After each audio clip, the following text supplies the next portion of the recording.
Good evening, everyone. I'm Don Lemon in for Aaron Burnett. Tonight, America on edge. 3 shootings in just 3 days. Last night, 2 women were shot to death at an Indiana grocery store.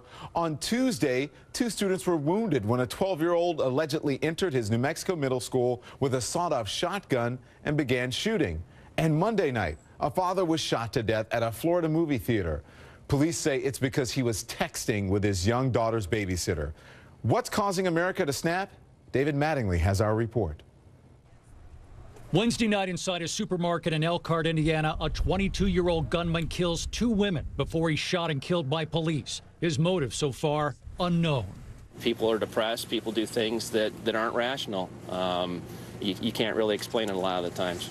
It's the 3rd act of violence in 3 days, making national headlines. Monday, a 71-year-old ex-cop shoots and kills a man in a movie theater north of Tampa. Police say the shooter got into an argument with the victim because he was texting. He's claiming self-defense. Tuesday, a 12-year-old boy wounds 2 students with a sawed-off shotgun inside a Roswell, New Mexico middle school. No motive has been reported. All 3 events share a disturbing theme. Unsuspecting victims at the mercy of a gunman in a place accessible and familiar to everyone. This is horrible. I mean, nobody wants this to happen so close to home.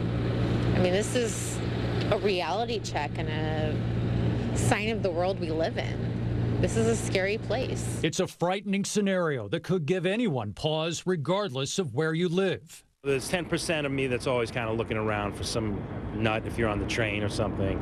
They push you in the train tracks. You got to look out for that. I want to own a gun. I want to have a licensed gun because people crazy. And if you're looking for comfort, it might seem like nowhere is safe. Pennsylvania police hunt for a road rage killer who chased his victim across state lines. An Oregon woman is the victim of a deliberate hit and run while walking at a public park. The driver said she had mistaken her for someone else. And a Florida man is arrested, deputies say, after allegedly attacking another Walmart shopper with too many items in the express checkout. People just aren't able to control themselves anymore. I just don't understand it. Maybe there's just too much pressure on people these days. I really don't know. I mean, I don't know. I think we're just out of touch. We're just out of touch with reality. And almost everyone we spoke to today has a question about what is reality today, Don. They have that question, that nagging question. Is our everyday world getting even more dangerous? Absolutely. Afraid to leave your own home sometimes. Thank you, David Mattingly. Appreciate that. Joining me now, Mel Robbins, a radio host and the founder of Inspire 52, a company she created so people could start their day with positive stories. And Dr. William Pollack, an associate clinical professor of psychology at Harvard Medical School. Doctor, it's not just shootings. I mean, it seems like we're seeing explosive anger more often in everyday life. You heard about the road rage incident, the Walmart incident. For buying too many items, this elderly gentleman gets attacked for trying to buy too many items in an express line. I mean, are we seeing a genuine increase in anger in our society? Well, what we're seeing is a genuine increase of the expression of anger in more violent ways. We heard one person say people are out of touch with reality. I don't know about that. They're out of touch with each other. We live in a disconnected society.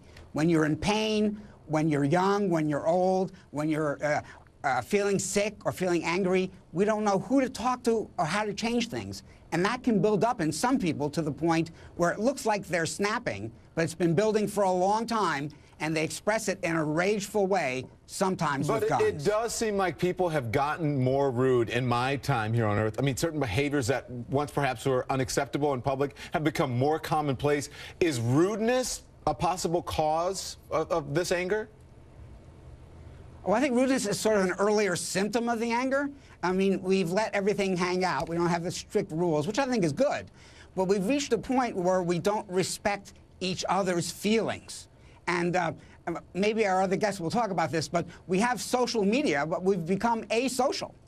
So we feel we can do anything we want, and that can build up in some people when they're very frustrated to causing harm without realizing what the consequences will be. Mel, my question is from the supermarket to the movie theater and on and on and on, and you think I'm always looking over my shoulder. Are we living under a false sense of security, you think? Totally. Totally. I mean, look, I have 3 kids, and I think what scared me about this week, Don, and it scared so many of us about the 3 stories in a row, is these are all places where you're just living your day-to-day life. A school, a grocery store, a movie theater. I was in the movie theater a couple weeks ago. We were seeing The Secret Life of Walter Mitty, which is fantastic, by the way. Very positive movie to see. But the jerk in front of me was texting. And I felt this rage. This anger. Yes. But you didn't pull out a gun or you didn't go punch the guy, But to though. the doctor's point, I think one of the things that he said is exactly right, that when somebody snaps, Don, it's because they've had a lifetime of having so much crap build up over and over and over again, and then they snap. That's why they're acting. You think we're seeing more instances where people are acting out their anger? No doubt. Yeah. And part of the thing, too, that the doctor said that I think is right, he said something about the fact that we're not connected.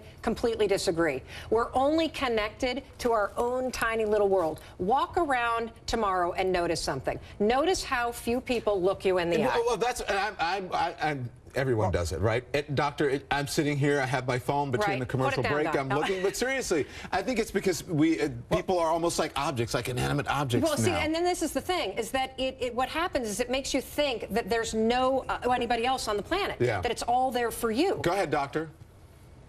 Well, we're not genuinely emotionally connected. Social connections are wonderful on the internet or tweeting or whatever, but that's not a genuine human interpersonal connection. We're actually hardwired. Yeah. Our neurology is hardwired to emotionally connect to large numbers of people and to small numbers of people, but actually, really, in a caring way, not in a distant way through the media. Okay, but remember, we would always say, when I was a kid growing up, it's about home training, right? That child wasn't trained at home. You have poor home training, good home training. But you saved your best behavior for strangers, right? Yes. But now it seems like people are snapping at people that they don't even know. We talked a lot about the so-called knockout game. You guys have seen this video where the goal is allegedly to take out a stranger with a single punch. It's terrifying. Yeah, so these are kids that have a sense of injustice and entitlement, and it builds and it builds. No, I just think and they these also are, don't no, see no, no, they no. don't see other people as human beings. I just think these are bad, you know what, kids. Yes. Bad but kids. I know, but see, one of the things that I worry about a lot is the fact that we see this over and over on television. I know we were going to talk about this. There's nobody at home going, get your butt in the house, stop doing that, you're going to be grounded, I'm going to beat your butt, you're not going to... There's a number of things, Don, that happen, right, that have somebody go off the rails. Yeah. And one of them has to do with the environment that you're raised in. However, I have a huge concern about the fact that when you see things in the news, in the media, you read about the fact that somebody's resorting... Well, not that. What happens is somewhere in the back of your subconscious, in some sicko's head, gets filed the idea of one option when I'm really angry is to grab a gun. Okay, go ahead, doctor. You're the expert. It's not either or. It's both. You're absolutely right. If you have a parent in the home as a child or a caretaker who loves you and cares about you and shows you what's right, you're less likely to do these things. On the other hand, as we've just heard, if you're watching the big screen, the small screen, you're playing games where people are being shot over and over again, and that's okay, you get points for it, what are you learning? And dare I say this, no matter whether you're a Democrat or a Republican or an independent, say it. If you watch TV and you watch our leaders of our country treat each other like bullies, what kind of message is that to the kids of our country? Yeah, but I wouldn't also, take it that far. but I think he has a point there, and I think it's also with social media, if you look on, because people are just handles on Twitter or on Facebook. They aren't real people. Well, so you can go on there and you can say whatever you want about. When you're anonymous, you tend to say things that are way more aggressive. I got to run. Great conversation. I appreciate both of you. Doctor, come back. Mel, of course, come back as well. Still to come.